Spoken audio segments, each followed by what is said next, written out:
Welcome to the Barclays Brief podcast. If you tuned in for episode 1, welcome back. And if you're here for the first time, great to have you with us. The idea of this podcast is simple. Each week, we bring you differentiated insights from our experts across both Barclays Research and our Global Markets division. So think about one theme, one specialist, 10 minutes of clarity. I'm Patrick Coffey from Barclays Research, and in the last few weeks, colleagues across the bank have been fielding lots of incoming questions from clients on gold. So let's find out what on earth is going on with the price of gold. And particularly, the question I want to learn about is the surge in the price of gold signalling an increasing distrust in the established fiscal and monetary order? I'm thrilled to be joined by my colleague, Ajay Rajadhyaksha, our chair of Barclays Research. Ajay, thanks for being here today. Hey, Patrick, good to be here.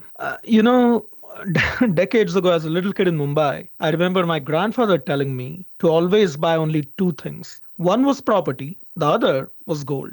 Let's just say Grandpa would be a happy man today. I'm sure he would be. And I'm very happy that you're here, Ajay. Very excited to get into it. It's the 13th of October. And as we're speaking, the price of gold is outperforming markets once again. So there's lots to discuss. But let's just start with the basics. I thought gold was meant to be an inflation hedge. And I thought gold was meant to go up lots when other things were going down. But why are investors buying gold now? It's a great question.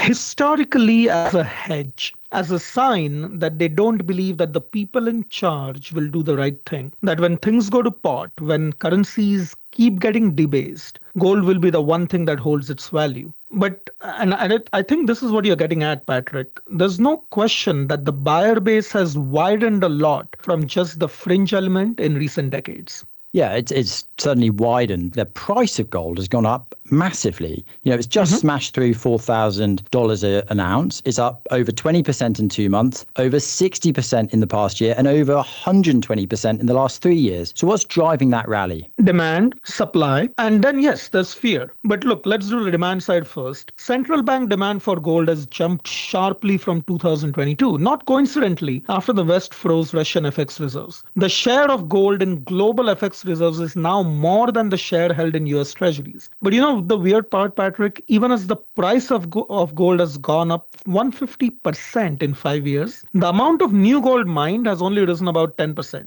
Rising production costs, fewer new discoveries, geopolitical headaches, all of these are reasons. And then, of course, in the last year, retail investors are getting involved. Inflows into gold ETFs have exploded in recent months. And that, I think, is the fear factor you mentioned finally showing up. Exactly. Now, I'm interested in supply, I'm interested in demand, but I'm particularly interested in fear. I was reading your research note last week, and you argued that gold's rise may be signaling unease with the fiscal and monetary order. Can you just lift the curtain on that for our listeners? Right. So I'm going to pick 4 economies, large ones, developed economies, and walk you through them. The US, the UK, France, and Japan all have large debt loads, very large. Their fiscal profiles are still worsening. Inflation in most is still not at target. But most importantly, there's virtually no political appetite for fiscal consolidation. In Japan, the new LDP leader is talking about new stimulus. France is on its 6th prime minister in less than 2 years. The country still cannot pass a budget. And in the United Kingdom, the Labour government has struggled, even with a large parliamentary majority, to make even small cuts in spending.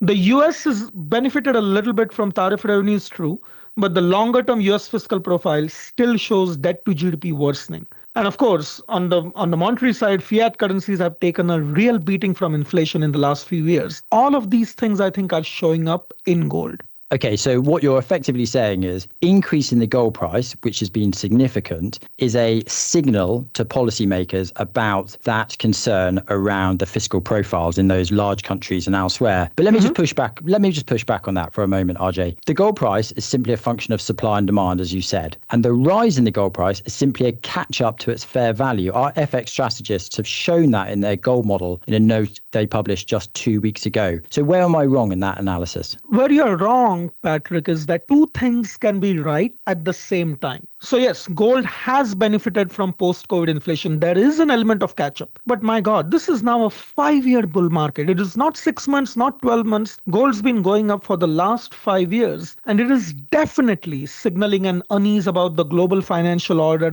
as well. It's not just gold, it's silver too. Silver's up 75% this year. Yes, there's a short squeeze. All of those things matter from time to time. But the sustained nature of the rally in precious metals, if policymakers don't see this as a problem, I think it's because they're choosing not to. Okay, help me understand that a bit more. You mentioned this isn't just about the gold rush, and obviously silver's surged as well, but Bitcoin's rallied. So is this just asset rotation, or is it a deeper signal of distrust in the fiat regimes? It's the latter. It's a deeper signal of distrust in fiat regimes because usually, when you have asset rotation, it's something you mentioned right at the start of this conversation. Gold and silver do well usually when equities are doing badly. So it's not like people are moving out of equities into gold and silver. That's not what is happening. I also, Patrick, quickly want to distinguish between crypto and hard metals. On Friday, when President Trump threatened 100% tariffs on China, equities had their worst day since April. You know what Bitcoin did? It had a flash crash. Meanwhile, gold and silver kept going right on up. So yes, I think there is a distrust in fiat regimes, but precious metals for now seem the one consistent hedge against currency debasement. Understood. So Ajay, you mentioned that post-COVID, we've seen this huge increase in gold. The biggest drivers of that price have been inflation and central bank buying. So how should we think about gold versus equities right now? You shouldn't. We think of equities along normal metrics, price to equity multiples, earnings power, etc. Look, let me flip the question, Patrick. Gold struggled between 2011 to 2018. I don't recall anyone coming up to me and saying, oh, look, equities are so rich against gold. That's not how it works.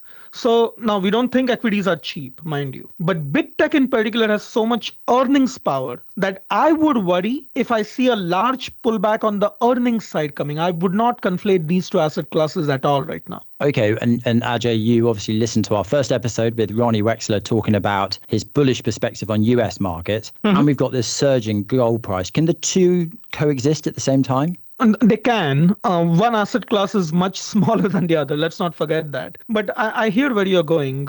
It is true that gold and silver both look extremely overbought on technical indicators right now. I mean, you don't go parabolic in an asset class without some pullback from time to time. We might well get one. But Patrick, that's a pause. Until governments get their house in order, and that really doesn't seem likely in the foreseeable future, there's going to be a role for gold in portfolios. Ajay, thank you so much for joining me today. Based on what I've just heard, here's a few things I'm walking away with. Firstly, gold as a hedge. That's pretty well understood. But today it's different. The gold price is rallying despite healthy financial markets. Secondly, the recent increase in the gold price could be signaling an increasing distrust in the established fiscal and monetary order. And finally, precious metals like gold could play an important role in investors' portfolios for years to come. Thanks so much for listening to this second episode of the Barclays Brief podcast. Do subscribe wherever you're listening. And if you're a Barclays client, you can explore more differentiated views, data and analysis on Barclays Live. And while you're there, check out Ajay's latest piece called What is Gold Signaling?